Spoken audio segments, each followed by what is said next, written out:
Good morning sir. Sir. खुश हो? खुश हैं सर। खुश है। खुश रहना चाहिए। खुश रहोगे, दुनिया का जितना भी एग्जाम है 18 घंटा पढ़ाई करोगे, हर एग्जाम निकलेगा दुनिया का। लेकिन खुश रहना जो है बेहद जरूरी है। इसका बाद हम लोग जो है कल जो बात कर रहा था थर्मल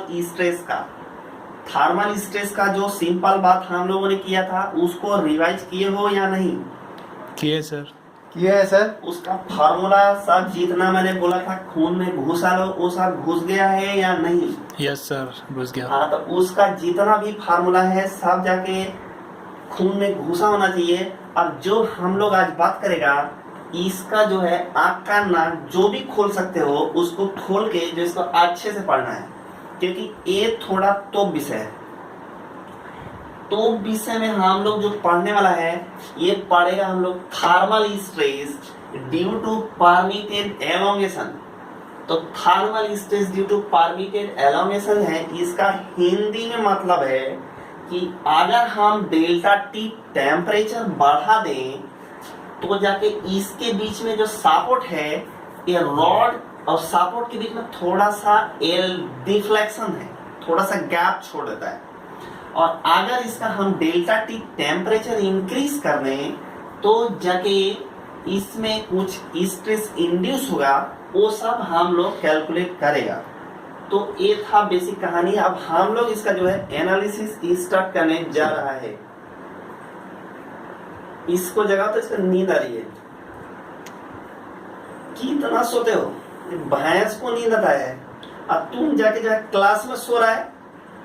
यहाँ हम चिल्ला चिल्ला के बोल रहा है कि thermal stress due to permitted elongation बहुत ज्यादा इंपॉर्टेंट विषय है, बहुत ज्यादा तो विषय है। अब तुम जाके यहाँ सो रहे हो, रात भर गर्लफ्रेंड से बात करोगे और फिर यहाँ के सोओगे तो झंड बनाओगे नहीं बनाओगे?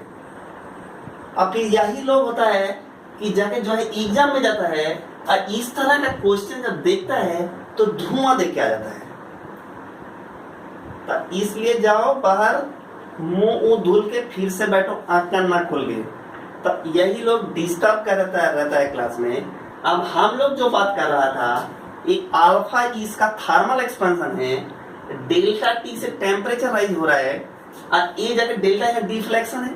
तो आप जाके जब टेम्परेचर हमने बढ़ाना स्टार्ट किया इस रॉड का, तो जाके इसका जो इच्छा है, इसका जो दिल का आर्मा है, इसके दिल का आर्मा है कि हम जो है एल अल्फा डेल्टा टी से बढ़ जाए, ये बढ़ना चाहेगा। लेकिन क्या हुआ, ये डेल्टा तक बढ़ेगा। डेल्टा तक बढ़ने के बाद इसको सपोर्ट मिलेगा। अब सपोर्ट जब मिल जाएगा तो सपोर्ट इसको क्या बोलेगा, तुम्हारा इच्छा तो था कि तुम इतना जाओ, लेकिन सपोर्ट बोलेगा कि तुम यहीं रुक जाओ। तो सपोर्ट क्या करेगा, उसके ऊपर एक रिएक्शन ठूस देगा। और जब रिएक्शन ठूस देगा, आरटी का रिएक्शन ठूस दिया, तो इसमें जाके स्ट्रेस इंड्यूस हो जाएगा। और जो स्ट्रेस इंड्यूस होगा उस स्ट्रेस का नेचर कैसा होगा? उस स्ट्रेस का नेचर होगा कॉम्प्रेसिव स्ट्रेस। Yes sir. वो जाके हम कैसे कैलकुलेट करता है, हम लोग PL/A खूब पढ़ा है, हम लोग उसी का इस्तेमाल करेगा यहाँ पे। तो हमारा जो RT का रिएक्शन लग रहा था, L इसका लंबाई है रॉड का, RT into L, A is the cross sectional area of the rod, E is the Young's modulus of elasticity of the rod, is equal to कितना, डेल्टा तो इस बढ़ गया, लेकिन एल अल्फा डेल्टा टी इसके बढ़ने का इच्छा था लेकिन नहीं बढ़ पाया ड्यू टू सपोर्ट। तो कितना बढ़ा, ये जाके बढ़ा L alpha delta T minus delta